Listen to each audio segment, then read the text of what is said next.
one battle after another this weekend. And we're going to talk about it. We're going to talk about it maybe in spoiler discussion. I'm trying to give my overall thoughts of it, but it might get into spoiler territory. So I don't want to mess it up for anyone that didn't get to see it. I know it only came out this weekend. But on top of that, before we start, I went to the draft house, the Alamo Draft House, to see this in San Francisco, and I got some goodies. And so I did pick up for my boy Zach because he has been raving about Splitsville. Do you have one of these? But neon. So this says Splitsville, a ruler for men who need to impress. So perfect. From Neon. And I was like, amazing. You know what? I got to pick this up for Zach. He will love this. So that's amazing.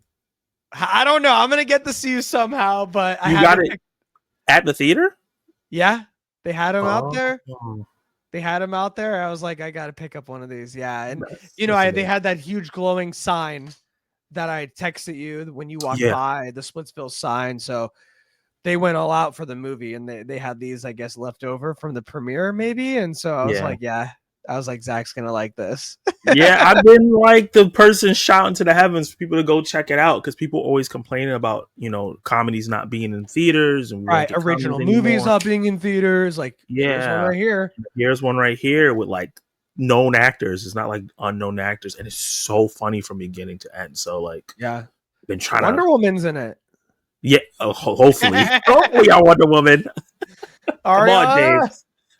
On top of that, my wife and I, because we are big fans, and these seem to be on sale at Alamo Draft House, we got these bad boys. Ooh, right? Fantastic. Nice. You want to hear something interesting? I go to my theater so much that my theater people gave me a Fantastic Four cup for free. I love that. It's one with a thing on top of it, and it's like he's going like this. It's so cool. This is what we talked about in the very beginning. I mean, love your theater workers, because those guys don't have it easy cleaning up after us, making the experience enjoyable day in and day out. And and a lot of them are movie lovers. They're there for a reason, because they want to be around it. So when you're there, see how they're doing. Every time I go, I'm like, did you get to see this yet? What did you think? Talk to your movie theater workers and see how they are, see how they're doing, and thank them, dude. It's a thankless job, and they make theater going experiences better, the ones that care. And so I felt bad during that Minecraft run. I was like, I'm so sorry this is happening to you guys.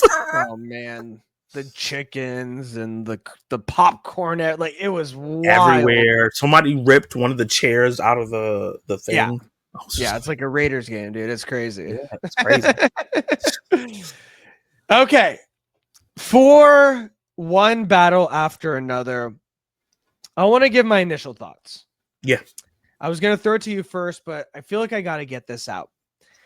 I feel, just in general terms, one, love the movie. Actors, fantastic. This is PTA's top-notch filmmaking, hands down. Yeah.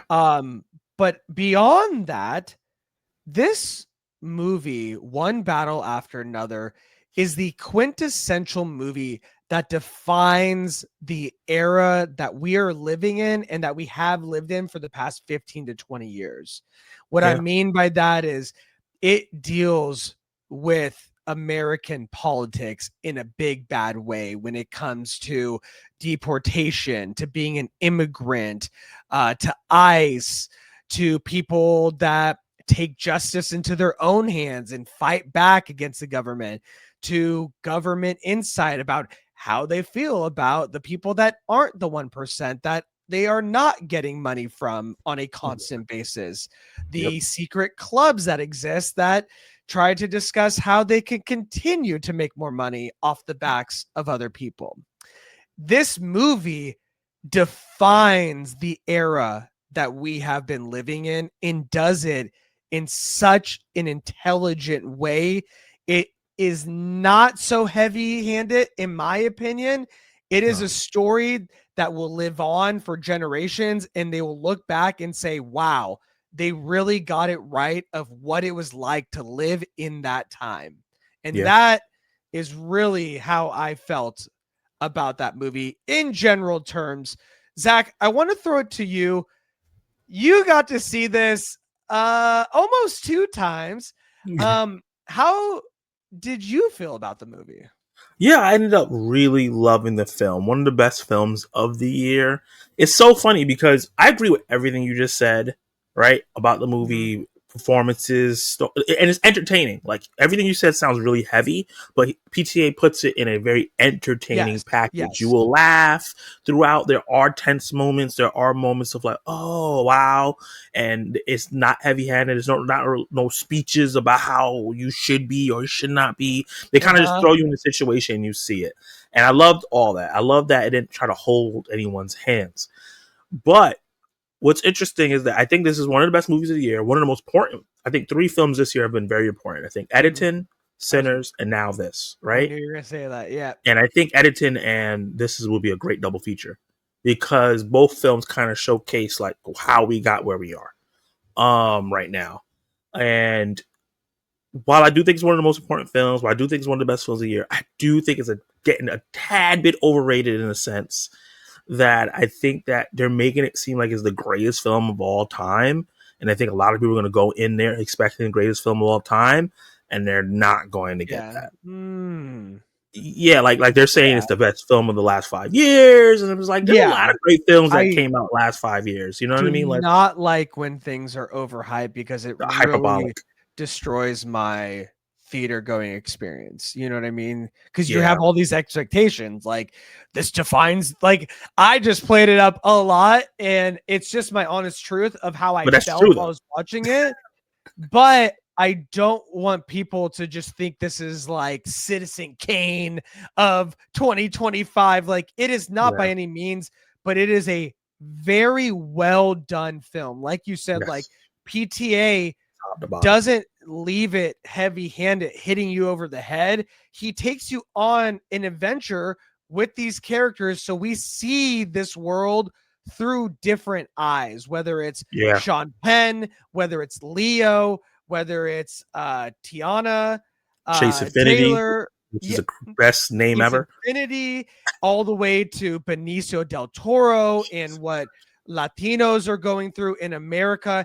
It's all these different point of views about the same subject, and every point of view is a little bit different than the person next to you, which is the world that we live in pretty much. Yeah, no, that's a perfect way to say that. We're getting so many. You talk about Regina Hall in this movie. You got it.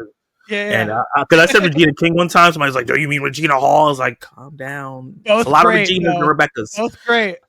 Both great. Both have been in movies this year. Regina Hall's perspective and kind of how she's kind of a little bit like Leo in a way, but still a little bit more forward in what she needs to do. She wanted to go too extreme, but she also still wants to fight the nuns and the Spanish people and all these different aspects we're getting about the same thing and how some people just see it in a different way to tackle it. I really, really like that he did that without having to be too heavy-handed and just making it move. Like this movie is 2 hours and 48 minutes, but it feels like an hour and 30.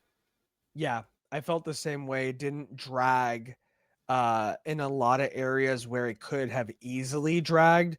There was another actor or character that would help carry the story through, which I thought like they did a really good balance of that, you know, whether it's Chase's character, Chase Infinity, who is fantastic in this, who's going to be on the map in a big bad way after this, whether it's Benicio's character, whether it's Sean Penn's character, who is fantastic and disgusting and scary in this as well. And then whether it's one of the best villains of the year. 100%. No, he's going to get nominated for sure. Just also the fact that his name is Sean Penn. I do want to mention, you know, looking at Leo in the past 6 years, he is in this aloof character phase of his life. and I want to go down this because these characters are not stupid. They're actually smart stupid. You know what I Yeah, mean? Where like they seem like they're idiots, but they're smart, but they're yeah. very aloof and kind of all over the place in their respective lives.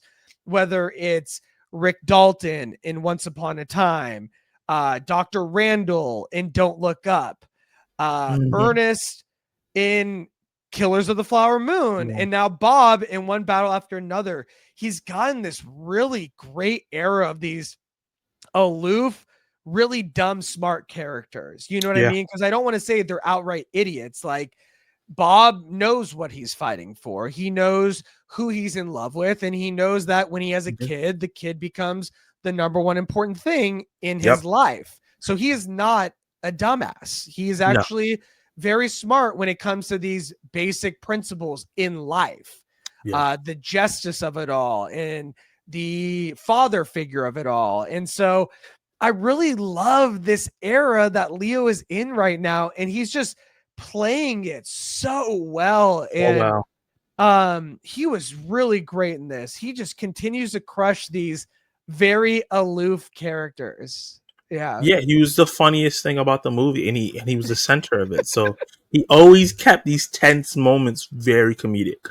A tense Yes. moment of like ice coming after you, right? Yeah, which is And your friend.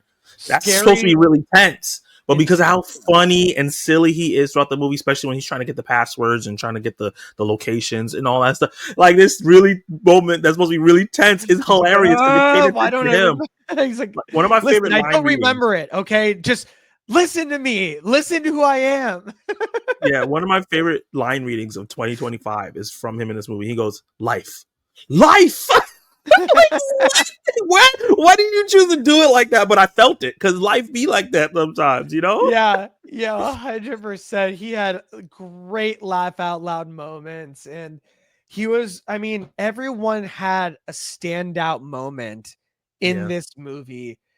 But man, Chase Infinity is a star in the making. yeah, And I really saw this beautiful thing where Zendaya saw the movie and sent her the bouquet of flowers to congratulate her.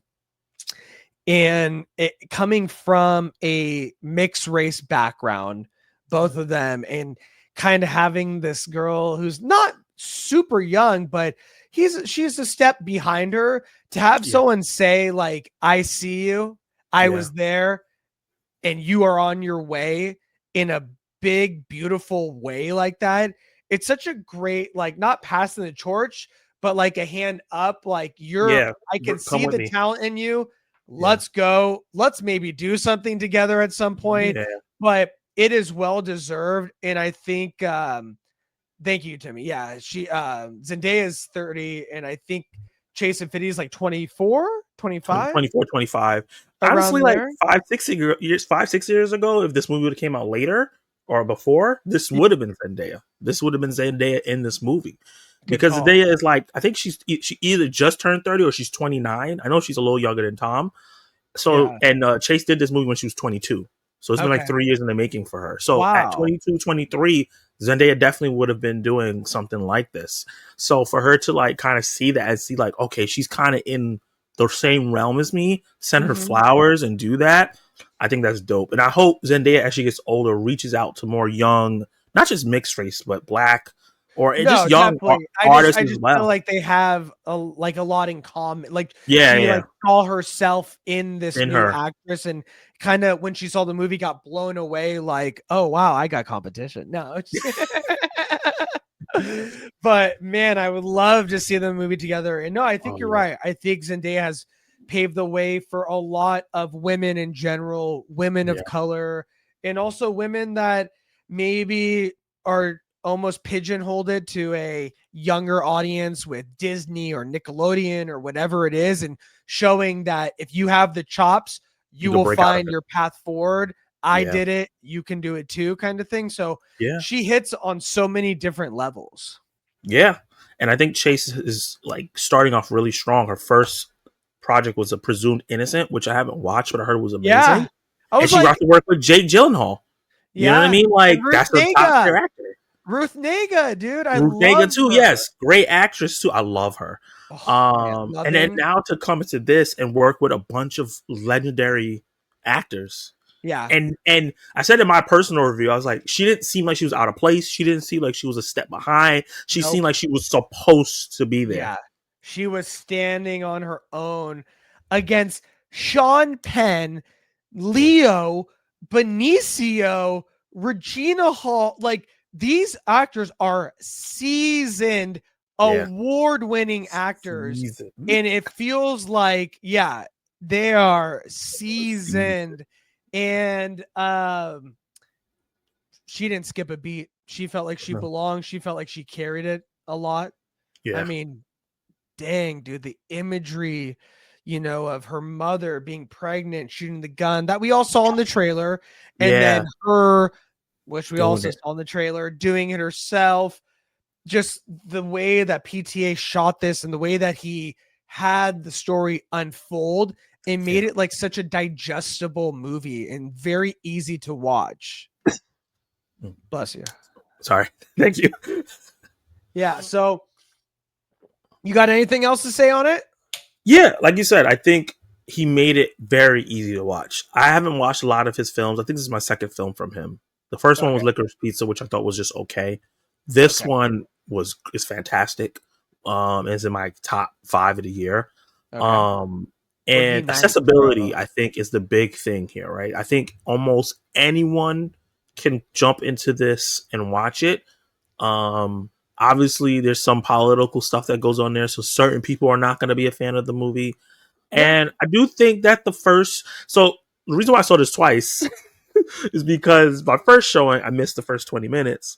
And then I was like, I want to go see those 20 minutes. So I went to another showing because I got Regal Unlimited, so I'm going to pay extra.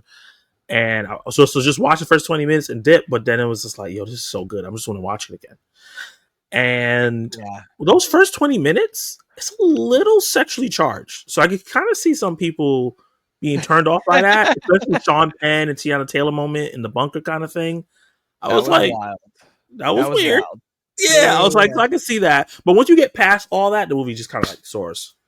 I think there's a lot deeper things that speak to Sean Penn's character's obsession with Tiana's character. And I won't go too much into it because we'll be talking for like we can do a whole a whole episode just on that dynamic. This movie almost ruined Christmas. Yeah. Seriously. Yeah, that's all we'll say about that. Damn, dude. So you haven't seen like Phantom Thread, Inherent Vice, The Master. You have to see The Master. I heard Philip Seymour Hoffman's best performance by far. You haven't seen There Will Be Blood. Okay. And it's funny, my friend bought it for me for my birthday. Okay. So I'm going to watch it. I would start with. Yeah, I'm gonna watch it. I've been hearing about this movie for years. Everybody keeps telling me to watch it. So I'm definitely check it out. I abandoned my boy. You got to see that part. You'll know what I mean when I see it. Gotcha. Just Daniel Day's and Paul Dano breakout role. A lot of people think Little Miss Sunshine. No. And Paul Dano is one of those ones. When it comes to acting, he is one of those ones. He is. But all right, we got a lot to get through. That is one battle after another. Go see it. Go see it in the theaters. I am telling you, the time length does not feel long and dragged out when you're in there. It feels like you're in the ride of your life, and these characters feel lived in. It feels real, and it's a hell of a time. I would just say that. And my theater was packed. Yeah. Thursday night, opening night, it was packed. I didn't see what the numbers did, but hopefully it did well. Either way, this bad boy is going to get nominated hard. Yes, it is. In almost every category, I can see it get nominated, to 100%. Be honest. Maybe not costumes, but everything else, 1,000%. I want that robe, though. Me too. Yo, he's in his Big Lebowski era, man. He is. I would the aloof Big Lebowski era. That is exactly what it is. Yeah. Okay, awesome.